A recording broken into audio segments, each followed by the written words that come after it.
የብሌነሩና የትንሿ ልጅ እውነተኛ ታሪክ። ይቺ ልጅ ከውሻዋ ጋር ብቻዋን በመንገድ ላይ ቁጭ ብላ ባለችበት ወቅት ይህ ዝንጥ ያለ ሰው ሲመጣባቸው ወዲያው ፈርታ እባክህ ውሻዬን አትውሰድብኝ ያለኝ እሱም ብቻ ነው አለችው። እሱን ለመውሰድ አልመጣውም ሲል መለሰላት። Please don't take my dog, he's all I have. I'm not here to take him.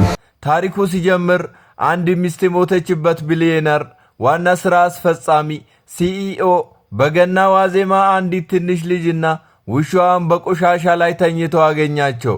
ከነርሱ የሰማው እውነታ ማስደንግጦታል። በዛ የገና ዋዜማ በኒውዮርክ ቅዝቃዜ የበዛበት ጎዳና ላይ በረዶ ክምር ብሏል። ነገር ግን ከአንድ ውድ ምግብ ቤት ጀርባ በተቀደዱ ካርቶኖችና በቆሻሻ ክምር መካከል አንዲት ትንሽ ልጅ በበረዶ መሬት ላይ ተጠቅልላ ተኝታለች። አንድ የሚንቀጠቀጥ ቡናማ ውሻ ደረቷ ላይ አቅፋለች። ትናንሽ እጆቿን በውሻዋ ላይ አጥብቃ የጠቀለለችው ውሻውም በዓለም ላይ ያላት ብቸኛው ብርድ ልብሷ ይመስል ነበረ። ሰዎችን ሳያወላውል ከሥራ በማባረር የሚታወቀው ብሌነሩ ዳንኤል ካርተር ያገኛት ልክ በዚህ ሁኔታ ሆና ነበረ። ገና $500,000 የደገሰበትን የግርጌ ድግስ ጥሎ ወጥቷል። ሆኖም ግን መስታወት ውስጥ ራሱን ማየት እንኳን አልቻለም። ገንዘብ ከ3 ዓመት በፊት የሞተውን ልጁን አዳምን ሊመልስለት አልቻለም። ምንም ያህል ሀብት ቢኖረው በቅንጡ ቤቱ ውስጥ ያለውን ቅዝቃዜና ጭርታ ሊሞላው አልቻለም። ሹፌሩ ቀስ ብሎ መኪናውን እያቆመ ጌታዬ ይህንን ማየት አለቦት አለው። ዳንኤል ባለቀለም መስታወቱ ዝቅ አድርጎ ሲመለከት ደነገጠ። በቆሻሻ ማጠራቀሚያዎች መካከል ከ7 ዓመት የማትበልጥ ትንሽ ልጅ በቆሻሻ ላይ ተኝታለች። እጇን በውሻው ፀጉር ውስጥ አስገብታለች። ውሻውም ከቅዝቃዜው የተነሳ ራሱን መቆጣጠር አቅቶት ይንቀጠቀጣል። ለአፍታ ዳንኤል ዝም ብሎ አየ። ከዛም በውስጡ ለረጅም ጊዜ ሞቶ የነበረው ነገር ድንገት ነቃ። ሹፌሩን መኪናውን አቁም ሲል አዘዘው። ከመኪናው ወርዶ በበረዶው ላይ ሲራመድ የትንፋሹ እንፋሎት በብርዱ አየር ላይ ይታይ ነበረ። ልጃገረዷ ደንግጣ ተነሳች። ከንፈሮቿ ጠቁረዋል፣ ፊቷን ፈዟል። ነገር ግን በሹክሹክታ እባክህን ውሻዬን አትውሰድብኝ ያለኝ እሱም ብቻ ነው አለችው። ዳንኤልም ተንበርክኮ ድምፁ እየተዘጋ እርሱን ለመውሰድ አልመጣውም፣ እናንተን ለመርዳት ነው የመጣሁት አላት።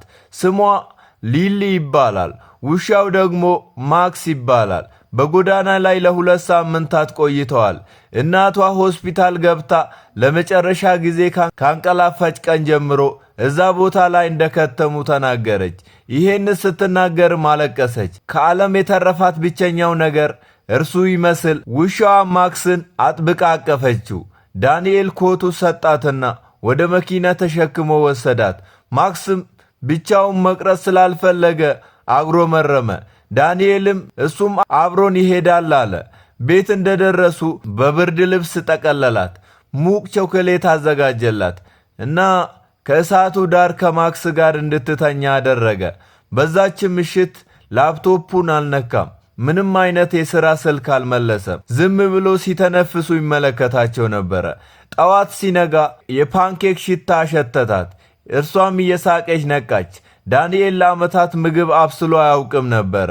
የመጀመሪያውን አቃጠለው። ሊልም አንተ ከእማማ የከፋ ነህ ብላ ሳቀች። ዳንኤል ለረጅም ጊዜ ለመጀመሪያ ጊዜ ሳቀ። ከውስጡ የሆነ ነገር ተሰበረ። ቆየት ብሎ የእሳቱ ዳር ያለውን የሟች ሚስቱንና የልጁን ፎቶ ዝም ብላ አየች። ከዛም ቀስ ብላ እነዚህ ቤተሰቦች ናቸው ስትል ጠየቀችው። ዳንኤል በዓይኖቹ ውስጥ ሕመም እየታየበት አዎ ነበሩ አላት። ሊሊ እጁን በቀስታ ያዘችው። ምናልባት እግዚአብሔር እኔንና ማክስን የላከን አንተን እንደገና እንድትስቅ ለማድረግ ይሆናል አለችው። ቃላቶቿ እርሱ ሊገምቶ ከሚችለው በላይ ልቡ ወጉት። በዛች ሌሊት ዳንኤል መተኛት አልቻለም። የሆነ ነገር እናቷ ማን እንደነበረች እንዲያውቅ አደረገው።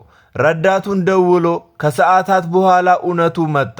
እናቷ ኤማ ሃርፐር ትባላለች። ከቀድሞ ሰራተኞቹ አንዷ ነበረች። በዳንኤል ኩባንያ የወጪ ቅነሳ ምክንያት ከስራ እስከተባረረችበት ቀን ድረስ ተክታ የምትሰራ ብቸኛ እናት ነበረች። ከስራ ስንብት ደብዳቤ ላይ የእርሱ ፊርማ ነበረበት። የዳንኤል ዓለም ዞረችበት። የእርሱ ስኬት የአንዲት ሴት ሕይወት አጥፍቶ ልጇን በቆሻሻ ላይ እንድትተኛ አድርጓታል። በእሳቱ አጠገብ ከውሻዋ ጋር በሰላም የተኛችውን ሊሊን እያየ ልቡ ተሰበረ።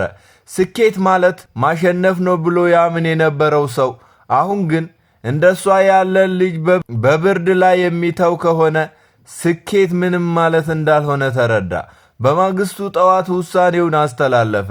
ሊሊ አላት። አጠገቧ ተንበርክኮም ከእንግዲህ ወዲህ ወደ ውጪ አትመለሱም፣ አንቺና ማክስ አሁን ቤታችሁ ናችሁ። ሊሊም አይኖቿ ፈጠጡ። ማለት ብላም ጠየቀችው። እዚህ እንድንቆይ ትፈልጋለህ ስትል ጠየቀችው። በእንባ እየሳቀ እንድትቆዩ ብቻ ሳይሆን እንድትቆዩልኝ ይፈልጋለሁ አላት። አንገቱ ላይ ተጠመጠመች።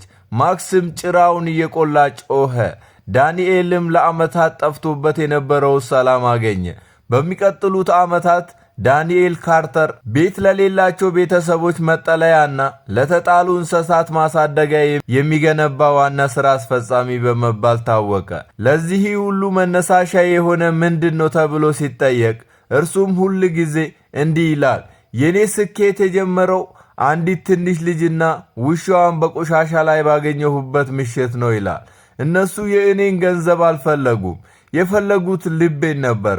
ምክንያቱም አንዳንድ ጊዜ በዓለም ላይ ባለጸጋው ሰው ፍቅርን መስጠትና መቀበል ምን ማለት እንደሆነ በመጨረሻ የተማረ ሰው ነው ይላል እያለ የዛሬው ጣፋጭ ታሪካችን እዚህ ላይ ያበቃል። ቤተሰቦች ታሪኩን እንደምትወዱ ስለማልጠራጠር ቪዲዮውን ላይክ፣ ቻናሉን ሰብስክራይብ በማድረግ ቤተሰብ ይሁኑ።